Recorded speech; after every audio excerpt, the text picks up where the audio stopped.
Hello.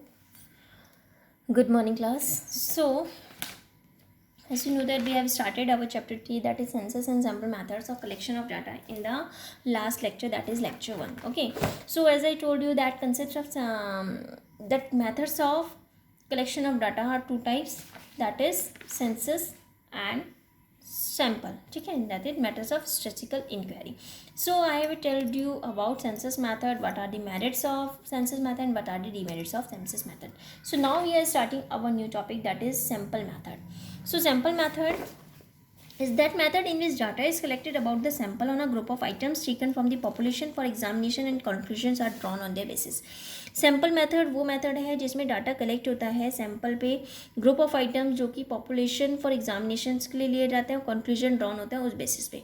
Sample method जो हम use करते हैं अपनी डे लाइफ में करते हैं, जैसे अगर सपोज मैं एक लेडी किचन में काम कर रही है, for example test only an a grain और 2 of the rice to know whether the rice is boiled on not.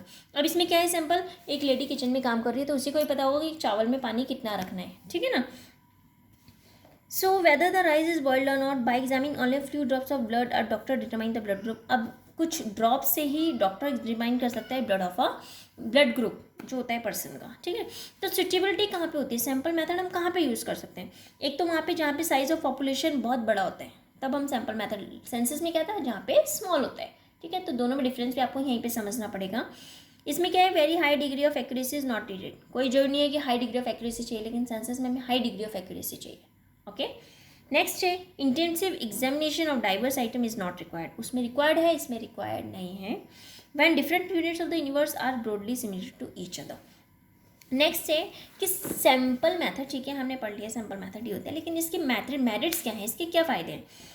Economical, एक तो sample method of investigation economical है क्योंकि only some units of the population are studied, क्योंकि कुछ units से study होती हैं, ठीक है. नेक्स्ट होता है टाइम सेविंग. इस मेथड में कुछ लिमिटेड नंबर ऑफ आइटम्स को इन्वेस्टिगेट करते हैं, सबको नहीं करते, क्योंकि सेंसस में हम लोगों ने पढ़ा था कि each and every individual is included in the census method. But in sample method it is not necessary that we have to study about each and every individual. Okay, so limited number of items are also investigated under this method. As such the process of investigation is time saving, not time consuming. time saving है, time consuming नहीं है. next है identification of error. identification of error, that is because only a limited number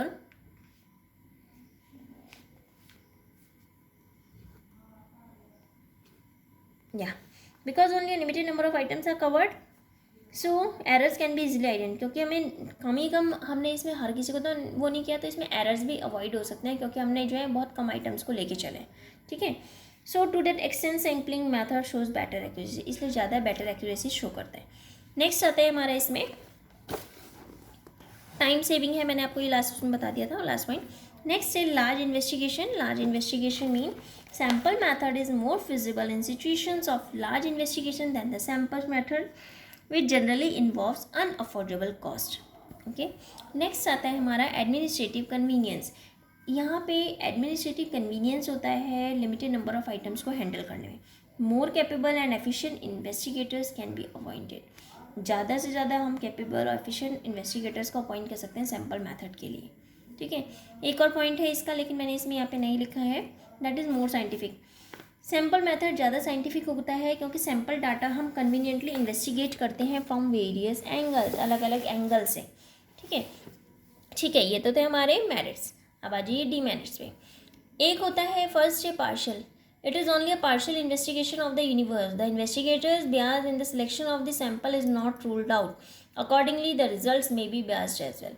मतलब investigator जो होता है वो sample के उसमें बेस होता है, ठीक है.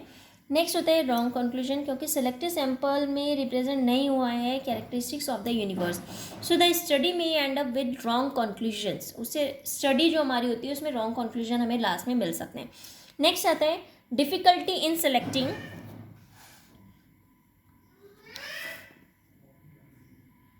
नेक्स्ट है difficulty in framing a question. Sometimes the universe may be so diverse that it becomes difficult to frame a sample, ठीक है. next is specialized knowledge. इसमें पार्शियल मैंने आपको पहले बता दिया, लेकिन स्पेशलाइज एक और पॉइंट है, मैं आपको ऐसे एक्सप्लेन कर रही हूँ कि sampling involves a set of technical procedures. किसी को टेक्निकल नॉलेज है कि रिप्रेजेंटेटिव सैंपल को हमने चूज़ करना है यूनिवर्स से, तो persons who are well versed with all the techniques, उसको सैम्पलिंग का पता होना चाहिए, तभी तो वो चूज़ कर पाएगा, ठीक है ना। अब जैसे सपोज अब हम सब्जेक्ट टीचर की बात करें, जिसको इकोनॉमिक्स की नॉलेज होगी वो आपको इकोनॉमिक्स पढ़ाएगा, जिसको अकाउंट्स की नॉलेज है वो आपको अकाउंट्स पढ़ाएगा, जिसको हिस्ट्री की knowledge he will teach you history, ठीक है। तो ऐसी सैम्पलिंग में भी नॉलेज होनी चाहिए कि कौन सैम्पलिंग करेगा, उसके लिए रिप्रेजेंटेटिव होता है, उसके टेक्निकल प्रोसीजर्स पता होने चाहिए, हर कोई सैम्पलिंग नहीं कर सकता है। Okay, so these are the some merits and demerits of the sample method. Okay, now ठीक है, हमने सैम्पल मेथड्स पढ़ लिया। अब हमने ठीक है सैम्पल मेथड करना है। सैम्पल के लिए हमें क्या क्या जो होता है, इसमें लिखा नहीं है, मैंने आपको ऐसे ओरली बता रही, वर्बली। रिप्रेजेंटेटिव चाहिए, रिप्रेजेंटेटिव मतलब जो यूनिवर्स की कैरेक्टरिस्टिक्स को एक्सप्लेन कर सके, ठीक है। नेक्स्ट है इंडिपेंडेंट, इंडिपेंडेंट होना चाहिए। All units of the sample must be independent of each other, एक दूसरे पर डिपेंड नहीं होने चाहिए।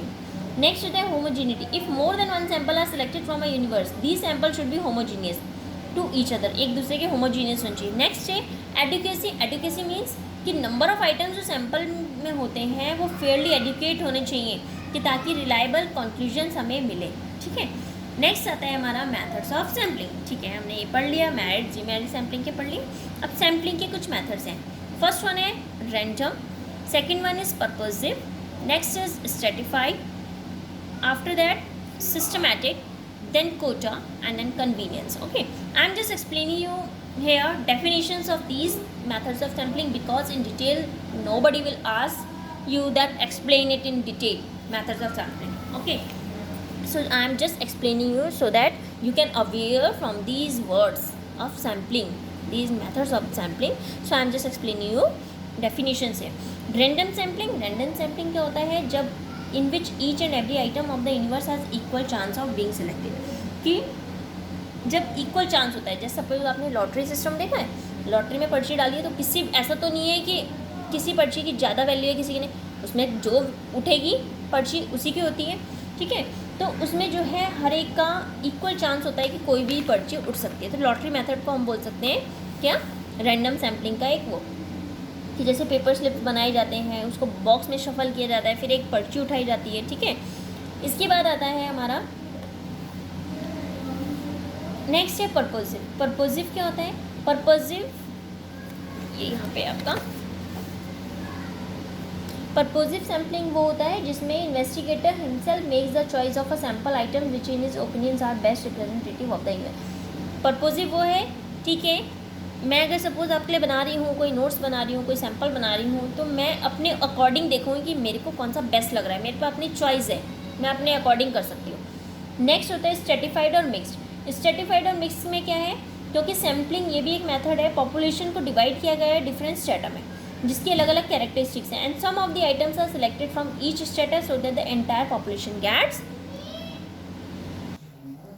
After that, next one is systematic sampling. According to this method, units of the population are numerically, geography and alphabetically arranged. जो भी 10th item होता है उसको सेलेक्ट करते हैं, जैसे सपोज 10th है, out of 100 students are to be selected, ठीक है।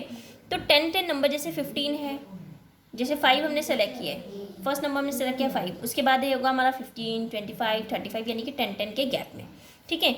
नेक्स्ट होता है हमारा कोटा सैम्पलिंग। कोटा सैम्पलिंग में पॉपुलेशन को डिवाइड किया जाता है डिफरेंट ग्रुप्स में और क्लासेस में, उनकी डिफरेंट कैरेक्टरिस्टिक्स में, कि ठीक है, जैसे कोटा में क्या कर दिया, जैसे सपोज अगर मैं आपकी क्लास की बात कर रही हूँ तो उसमें क्या कर लिया मैंने कि जिनका वेट 40 kg है, जिनका 50 kg है, उनको अलग अलग डिवाइड कर दिया, ठीक है। तो उनकी कैरेक्टरिस्टिक्स से बेस में उनको डिवाइड किया जाता है। नेक्स्ट आता है हमारा कन्वीनियंस सैम्पलिंग। कन्वीनियंस सैम्पलिंग में क्या है, इस मेथड में क्या होता है, सैम्पलिंग की जाती है इन्वेस्टिगेटर के द्वारा इस तरीके से कि वो उसको अपना कन्वीनियंस हो। जैसे सपोज इन्वेस्टिगेटर सेलेक्ट कर रहा है sample of teachers merely by referring to the college prospectus. इसमें जो है ये बहुत सिंपल मेथड होता है, बहुत लीस्ट एक्सपेंसिव है, लेकिन अनसाइंटिफिक और अनरिलायबल है। ये डिपेंड्स करता है कि किसको उसने सेलेक्ट करना है, ठीक है। तो कन्वीनियंट सैम्पलिंग, तो these are the some methods of sampling. I have just explain you here definitions of sampling, methods of sampling, because in detail it will, nobody will ask you in examination, so you have to know about it, but you have to know about it, okay. So please make notes on this and do home assignment whatever I will give you, okay. These are the last lecture. After this we will study about, yeah, this chapter is finished here, this chapter is finished here. So we will start our new chapter, that is organization of data. That is very simple chapter, okay. Thank you, have a nice day.